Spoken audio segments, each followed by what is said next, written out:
नमस्कार, ये आकाशवाणी शिमला है। अब आप राजकुमारी चंदेल से प्रादेशिक समाचार सुनिए। आज के मुख्य समाचार। मुख्यमंत्री सुखविंदर सिंह सुक्खू ने कहा, नई करुणामूलक रोजगार नीति बनाएगी प्रदेश सरकार। आयुष्मान वय वंदना कार्ड योजना ने 3 सप्ताह में 10 लाख से अधिक वरिष्ठ नागरिकों को नामांकित कर हासिल की महत्वपूर्ण उपलब्धि। नेता प्रतिपक्ष जयराम ठाकुर ने कहा, पूरे देश ने नकारी कांग्रेस की झूठी गारंटियों की राजनीति। और कृषि मंत्री चंद्र कुमार ने कहा, प्रदेश सरकार शिक्षा के क्षेत्र में अधिक गुणवत्ता पर दे रही है जोर। अब समाचार विस्तार से। मुख्यमंत्री सुखविंदर सिंह सुक्खू ने कहा है कि प्रदेश सरकार नई करुणामूलक रोजगार नीति बनाएगी। मुख्यमंत्री ने आज शिमला में एक उच्च स्तरीय बैठक की अध्यक्षता करते हुए कहा कि सरकार सेवा के दौरान अपने परिवार के सदस्यों को खो देने वाले लोगों को रोजगार देने के लिए उदार और सहानुभूतिपूर्ण दृष्टिकोण से कार्य कर रही है। मुख्यमंत्री ने अधिकारियों को आवेदकों का विभागवार ब्यौरा संकलित कर प्रस्तुत करने के निर्देश दिए। उन्होंने कहा कि सरकार अधिक से अधिक आवेदकों को लाभान्वित करने के लिए सभी पहलुओं को ध्यान में रखते हुए उचित निर्णय लेगी। मुख्यमंत्री ने कहा कि राज्य सरकार विधवाओं और अनाथों को अनुकंपा के आधार पर रोजगार प्रदान करने में प्राथमिकता देकर आश्रितों के कल्याण के लिए प्रतिबद्ध है। हाल ही में शुरू किए गए आयुष्मान वय वंदना कार्ड ने 70 वर्ष और उससे अधिक आयु के 10 लाख से अधिक वरिष्ठ नागरिकों को नामांकित करके एक महत्वपूर्ण उपलब्धि हासिल की है।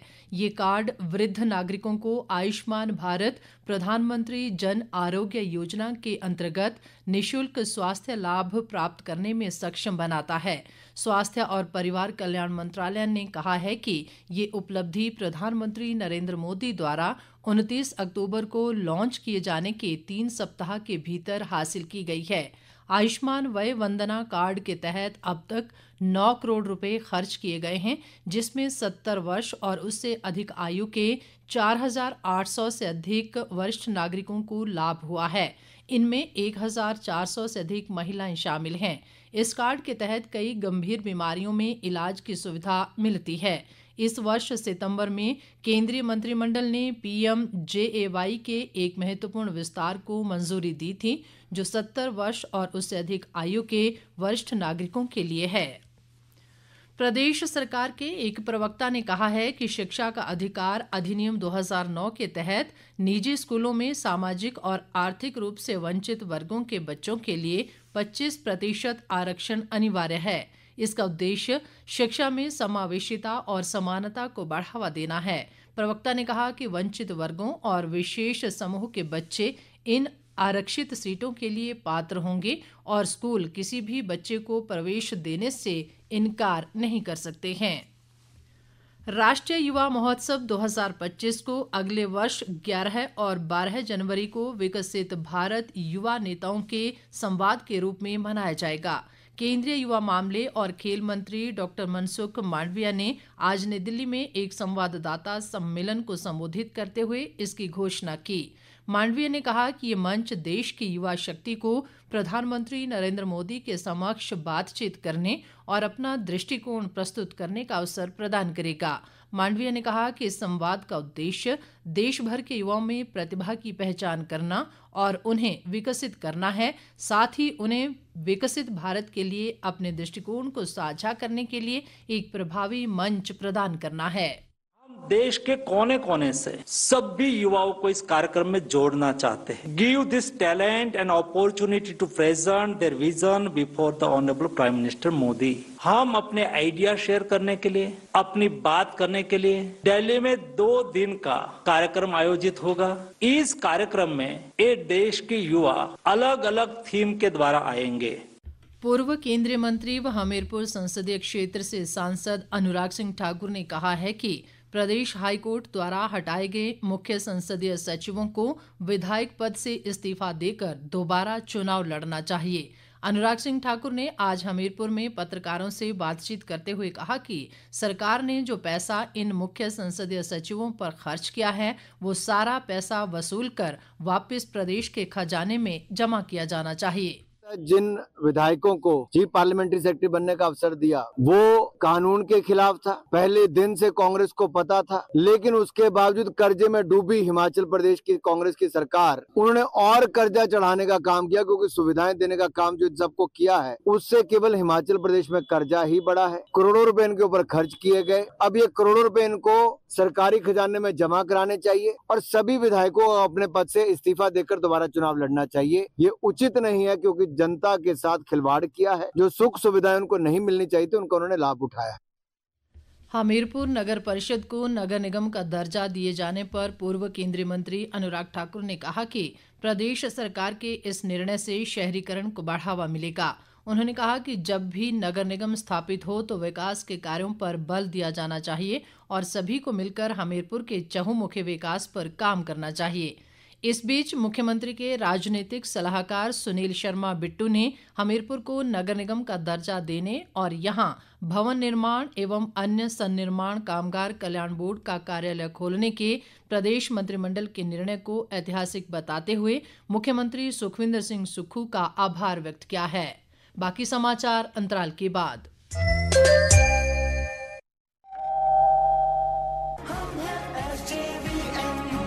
हम सबकी है जिम्मेदारी, स्वच्छ भारत अभियान में करे भागीदारी। स्वच्छता है स्वभाव पुराना, हर एक को है इसी संस्कार में लाना। ये ज्ञान भी है, अभिमान भी है, भारत का सम्मान भी है। स्वच्छ में विजयते, स्वच्छ भारत के लिए SJVN द्वारा जारी। प्रादेशिक समाचार बुलेटिन में एक बार फिर आपका स्वागत है। बाकी समाचारों में नेता प्रतिपक्ष जयराम ठाकुर ने कहा है कि पूरे देश ने कांग्रेस की झूठी गारंटियों को राजनीति को नकार दिया है। महाराष्ट्र और झारखंड विधानसभा चुनाव में प्रचार के बाद शिमला लौटे जयराम ठाकुर ने कहा कि इस समय पूरे देश में हिमाचल की सुक्खू सरकार की नाकामियों के चर्चे हो रहे हैं। इससे हिमाचल की छवि खराब हुई है। उन्होंने कहा कि हिमाचल शांत और प्रगतिशील राज्य के रूप में जाना जाता है, लेकिन सुक्खू सरकार के 2 साल के कार्यकाल ने हिमाचल की छवि को धूमिल कर दिया है।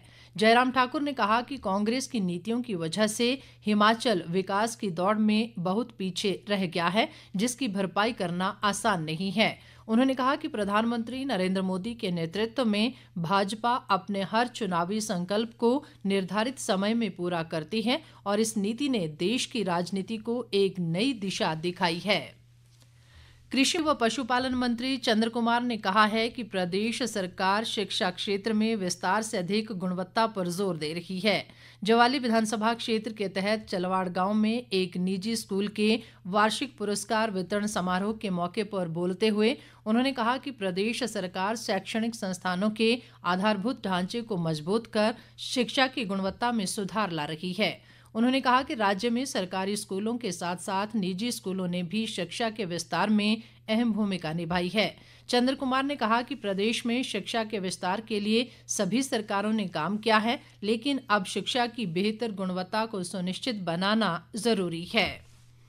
स्वास्थ्य मंत्री धनीराम शांडिल ने कहा है कि शी हाट की तर्ज पर सोलन में महिला स्वयं सहायता समूहों के उत्पाद विक्रय के लिए व्यवस्थित केंद्र स्थापित करने की संभावनाएं तलाशी जाएंगी।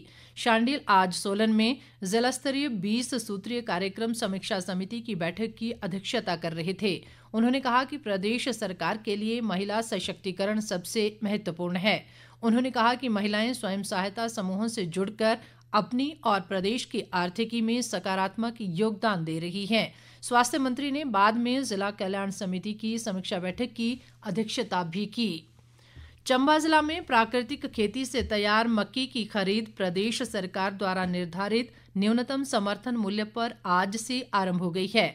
उपायुक्त मुकेश रेपसवाल ने चंबा के बालू से इस खरीद का विधिवत शुभारंभ किया। प्रदेश सरकार 30 रुपये प्रति किलो की दर से ये खरीद कर रही है। शिमला विंटर कार्निवाल इस बार 24 दिसंबर से 2 जनवरी तक आयोजित होगा। नगर निगम शिमला के महापौर सुरेंद्र चौहान ने कहा कि विंटर कार्निवाल के लिए तैयारियां आरंभ कर दी गई हैं। इस बार विंटर कार्निवाल 10 दिन का होगा और इस दौरान शिमला घूमने आने वाले घरेलू और विदेशी पर्यटकों को राज्य की विविध संस्कृति की झलक देखने को मिलेगी। महापौर ने कहा कि विंटर कार्निवाल को लेकर नगर निगम और जिला प्रशासन के अधिकारियों के साथ बैठक का एक दौर पूरा हो चुका है। अंत में मुख्य समाचार एक बार फिर। मुख्यमंत्री सुखविंदर सिंह सुक्खू ने कहा, नई करुणामूलक रोजगार नीति बनाएगी प्रदेश सरकार। आयुष्मान वय वंदना कार्ड योजना ने 3 सप्ताह में 10 लाख से अधिक वरिष्ठ नागरिकों को नामांकित कर हासिल की महत्वपूर्ण उपलब्धि। नेता प्रतिपक्ष जयराम ठाकुर ने कहा, पूरे देश ने नकारी कांग्रेस की झूठी गारंटियों की राजनीति। और कृषि मंत्री चंद्र कुमार ने कहा, प्रदेश सरकार शिक्षा के क्षेत्र में अधिक गुणवत्ता पर दे रही है जोर। इसके साथ ही ये समाचार बुलेटिन समाप्त हुआ। नमस्कार।